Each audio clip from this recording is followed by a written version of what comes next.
This is Thank You Mama weekly lessons from mothers all around the world.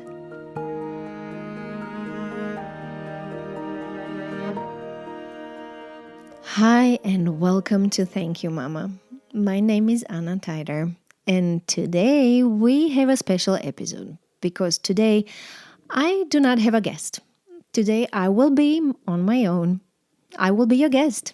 I'm doing this special episode because it's my mama's birthday on June 19th, and I wanted to celebrate her birthday with you by sharing the most important lessons I learned from her with you. Since I launched this beautiful project, many listeners asked, where are you in this? And where is your mama? Where are your mama's lessons?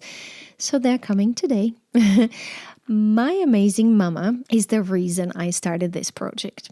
A few weeks after I lost her to cancer 4 years ago, very surprisingly, I suddenly got struck by panic that I was going to forget everything she told me and she taught me. And I started writing it all down in a frenzy and collected pages and pages of notes and lessons. And then last spring, I had a little health scare, and it made me wonder, what was that one thing I wish I had done in my life still? And it turned out that it was the book about my mama's lessons. So I started working on this book and telling my friends about it. I was surprised to see how excited they got about the topic and how women immediately started thinking about what they learned from their mothers. And I was struck how obvious but simple this topic is and how we really never take time to articulate this. So this is how I started this podcast. And I had to tell you that I am extremely excited about this podcast. I am literally floating on energy of all my beautiful guests and their mothers and you, dear listeners, who listen and download week after week, and all the feedback I get about this. It's a beautiful topic. Thank you so much, my listeners, for listening. And thank you to all my guests who share their beautiful mothers with me. But let's start. So first me, I was born and raised in Croatia, which was back then Yugoslavia. When the Balkan War reached Zagreb in 1991, I was 17. My mom and I escaped to Vienna, Austria. My father had already lived in Vienna, and we thought we're just leaving until things calmed down. We thought we were leaving for a few days. But the war raged on, and my parents and I decided together that it would be the best for me to just continue my education in Vienna. Now, there was a reason why my parents separated when I was 9 years old. They just did not get along, and my mom moved back to Croatia. She and I never recovered from the wound of this separation. My mom and I have been so close. We were best friends. We were sisters. We were soulmates. We were just endless support from each other. So Mama went back to Croatia. I finished my high school and my university in Vienna. I did my MBA. I worked for 4 years at United Nations, and then I started my corporate career, which was 12 years long. And then I burned out. I burned out and healed myself from this by accepting the painful truth that all of this that I have been building for so many years was unhealthy for me. I gathered the courage with the support of my mom to dedicate myself to what I just recently discovered was my true passion, which was writing.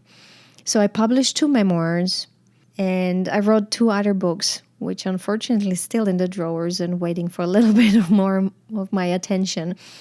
I published over hundreds of essays in various newspapers and magazines in Austria and Croatia and Germany, writing mostly about feminism, immigration, and the capitalist system. I also started my PhD.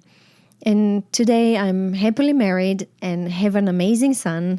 And I'm working on my mom's book and hosting this beautiful podcast.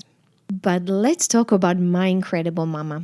Mama Jagoda Kaloper was born in Zagreb in 1947 to a very handsome doctor of internal medicine who was also, as I hear still nowadays, a big mensch. He was apparently an amazing human being.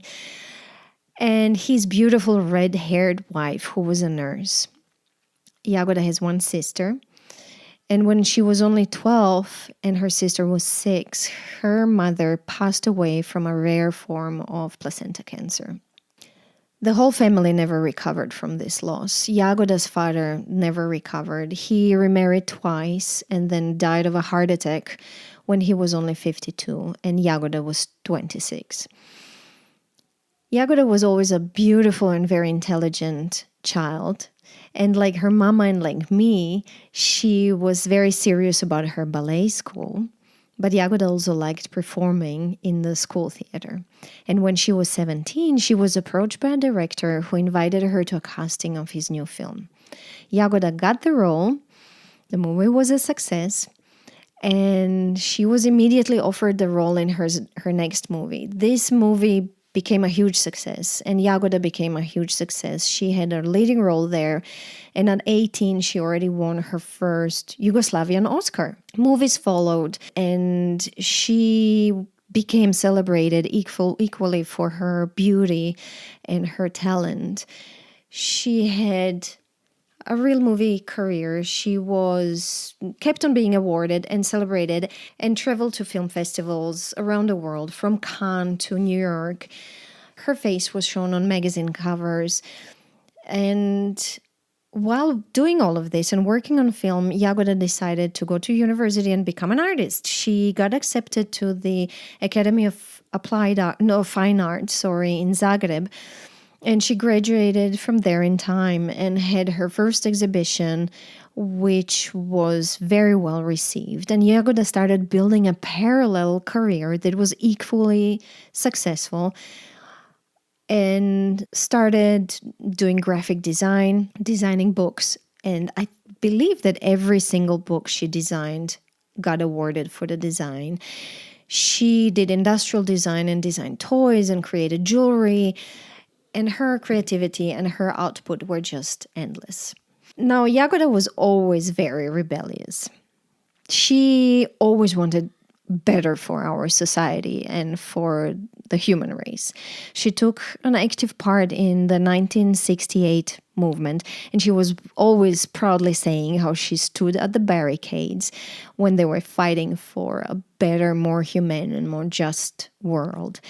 She was a very loud and very active feminist. She had a phase when she was very young where she was a loud communist.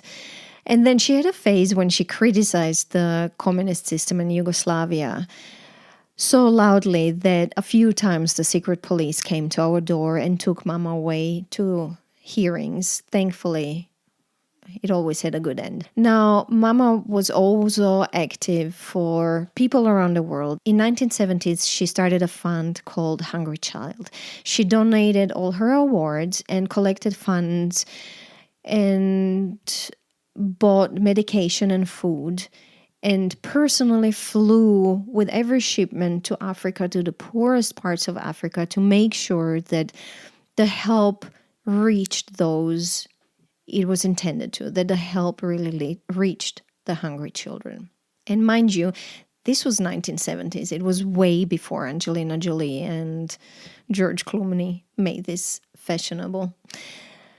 When she was 24, she met my father, who just finished university. He was a young architect. And on their first date, they went ice skating. The next morning, my dad called my mom and said, I have my afternoon off. How about we go get married? And my mom, being the crazy rebellious hippie she was, thought, why not? I can always get divorced. And they got married that very afternoon. They knew each other, I think, for 24 hours or so.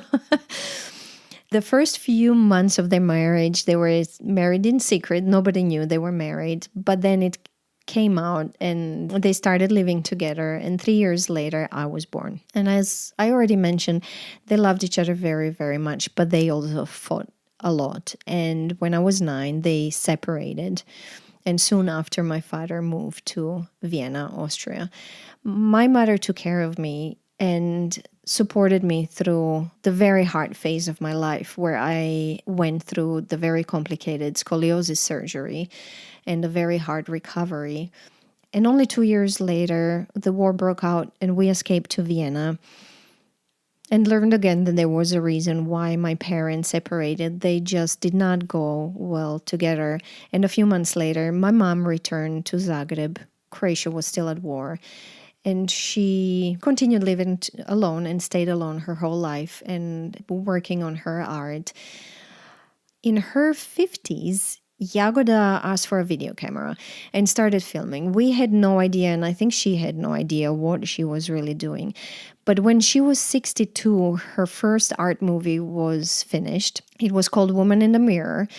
And in it, she mixed snippets from her movies with the snippets of the documentary movies she filmed with her video camera. It became a very, very interesting commentary on a woman's life, on aging, on a woman's position in society, but also an interesting commentary on life versus fiction. The movie put her back into spotlight. She started winning awards with it. She went back to international film festivals. The movie was bought by the Zagreb Museum of Contemporary Art for their permanent collection. And she got put on the list of 10 most influential artists in Croatia at the time. The movie was followed by a few fantastic exhibitions, and then suddenly she passed away. Now, when talking about my incredible mama, my friends often told me how lucky I was to have a mother who was my idol and from whom I could learn so much. And I know I'm endlessly lucky, because Jagoda's life was so rich and so full of lessons that you could not learn from that, I think. And it's going to be hard to push all of this into 30 minutes, but let me try. This is why I decided to make it into a book. So let's talk about lessons. I think the most important lesson I learned from Jagoda is to love life, to adore life, to be passionate about life, to bite into it like into a juicy apple. She always pushed me to live big, to be courageous, to take risks, to make changes, to do everything, to try everything, to be passionate about it. And she would say, what's the worst thing that could happen? And that's an important thing to remember. What's the worst thing that could happen? Or she would tell me, just do it. If nothing else, do it for the experience. You need to collect experiences in life, especially if you want to be a writer. And she would always say, you can change things. Try it. And if you don't like it, change it again.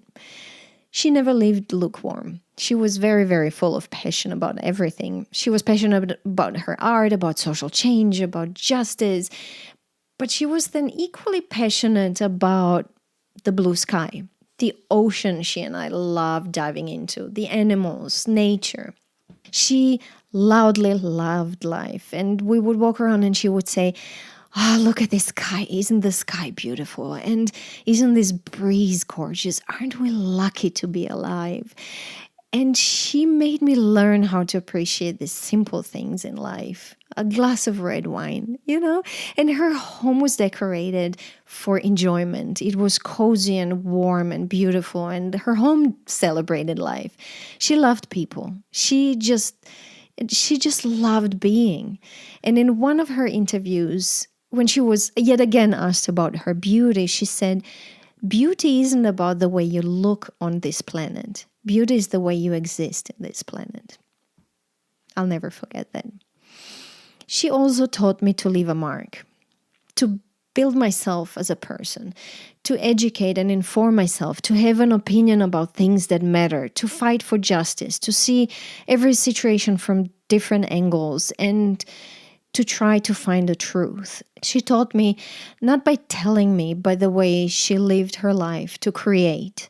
And she taught me, after she left, that even when you're not a creative person, and even if you're not an activist, you can leave a mark in the form of love and joy that you will be remembered by. I was just struck about things people told me and how much they mourn her leaving and how much they miss her in their lives.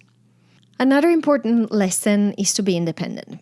And we hear that a lot, but I don't necessarily mean financially and practically. Though she did convince me that every woman has to have her profession and own her home. She was very, very strict about this. But more in the sense to be my own person, to always have my work, to have my opinions, to have my hobbies, to have my friends, to have things I love, to be my own source of happiness and strength, to basically not depend on others to make me feel whole and content. And this is how she lived. This is what she modeled for me.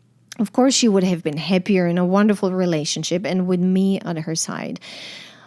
But she was doing great by herself. And she would have never compromised herself. She would also never stand in my way just to have somebody next to her. She was okay by herself.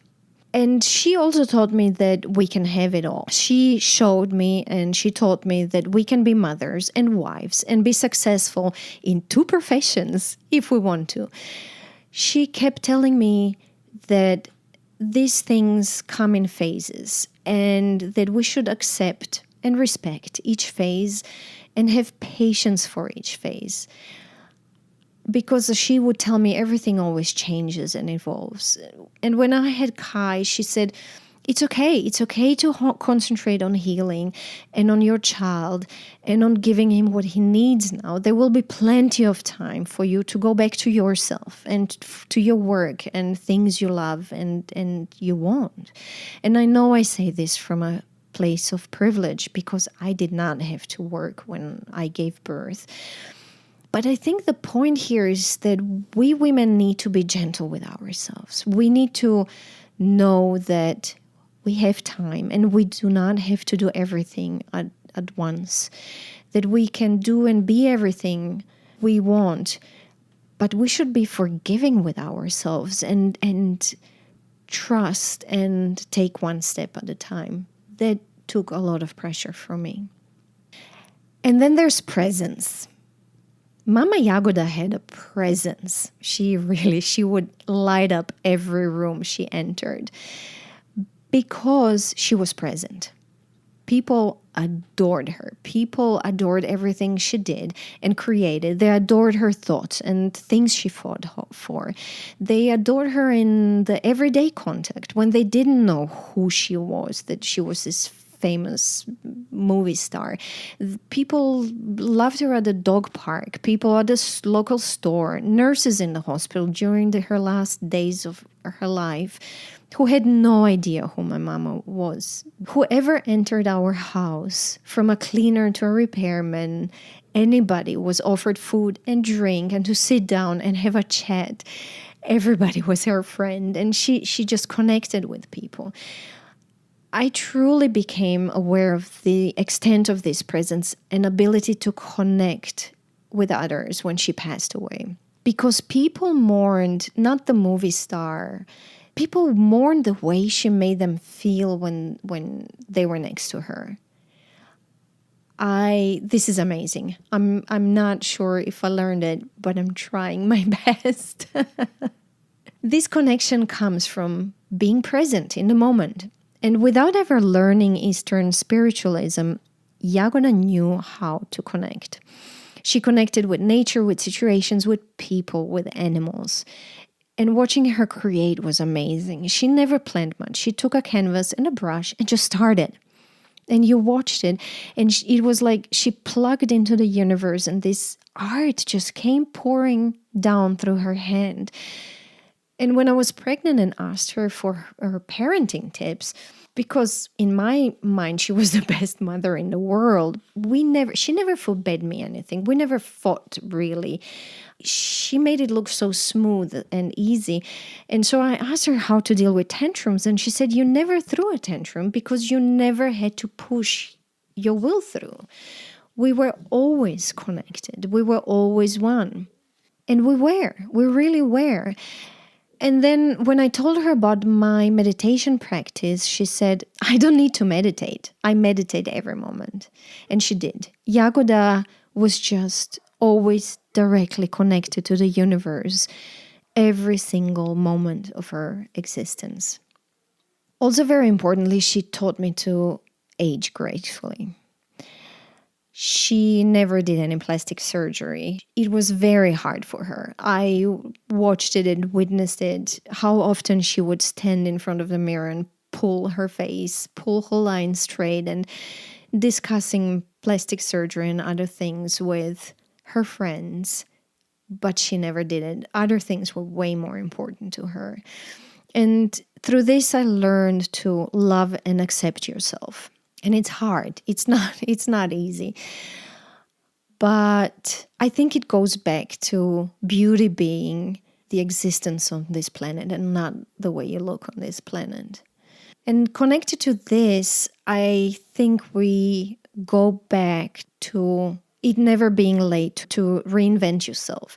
Having recreated her success in her 60s and starting to create amazing things yet again in her 60s just gave me hope for growing older. It took away the stigma and it took away the fear that things stop when you grow older. My mama showed me they don't need to stop.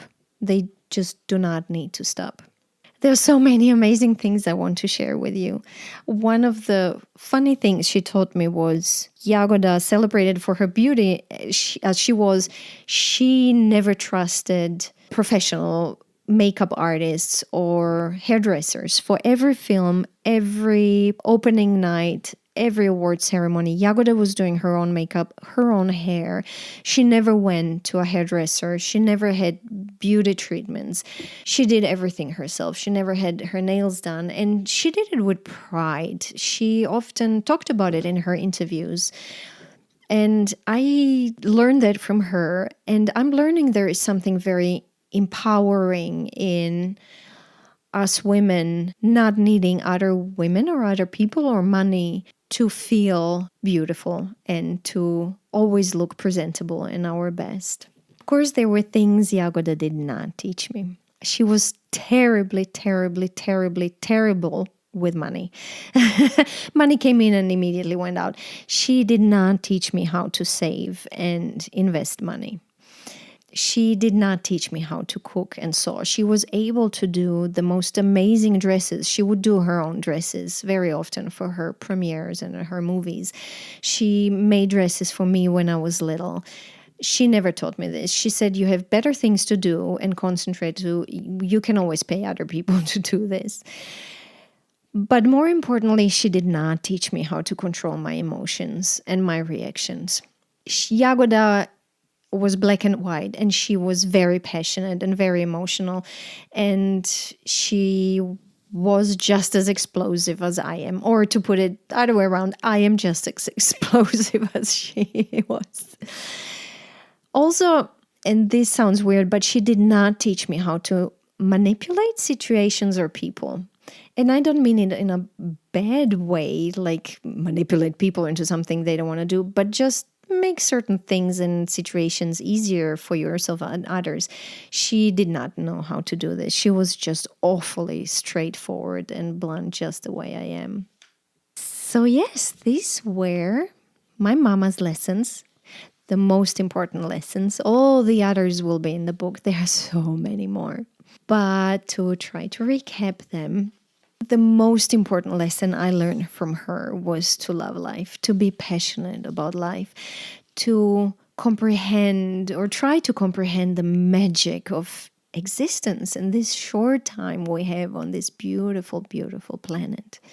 She also taught me to leave a mark either as a creative person or as an activist, or if nothing else, to leave a mark with the love and passion and the way you touched other people and their lives and the way you will be remembered by. Another one is to be independent. And by that, I don't mean only financially independent, but also independent in the sense that you should be your own source of happiness. You should not depend on other people to feel strong and happy and centered and content in your life. She also taught me that we women can have it all, but her message here was not to ruin ourselves by trying to have it all at the same time. She always said there's time for everything and life comes in steps, and it's okay to have a phase where you're a stay-at-home mother. It's okay to have a phase where you just concentrate on your work, just to do everything one step at a time. She taught me to be present and to connect. To her, it came naturally. I have to meditate and I have to learn this and I have to remind myself. But Mama was present in every moment and everything she did. And this reflected in her art and her career and her acting. I forgot to mention, Jagoda never learned her scripts. She would read her page just before the camera started rolling. And she said that learning her pages would make her less natural. This is also how she was present. And the way she was present and connected in every moment, of course, reflected in her relationships with other people and the way other people experienced her and connected to her and just loved her. She taught me to age gracefully. Here the message is, the beauty is not the way you look, but the way you exist. And to accept the changes we go through, also with our looks and our physical appearance. I think this is it. These were the most important lessons I learned from Mama Jagoda. There will be many, many more in the book. But for now, I want to say happy birthday, Mama Jagoda. I miss you terribly and I love you endlessly. And to my listeners, thank you for listening. Come back next week. If you enjoy Thank You Mama and want to help it grow, please take the 2 seconds to leave a 5-star review on Apple Podcasts. It really helps. If you'd like to get in touch, you can send me a mail at info@thankyouMama.net. You can also find me on Instagram, Facebook, and Twitter under Anna Tajder. That's Tajder. This was Thank You Mama. Come back next week, subscribe, and tell your friends.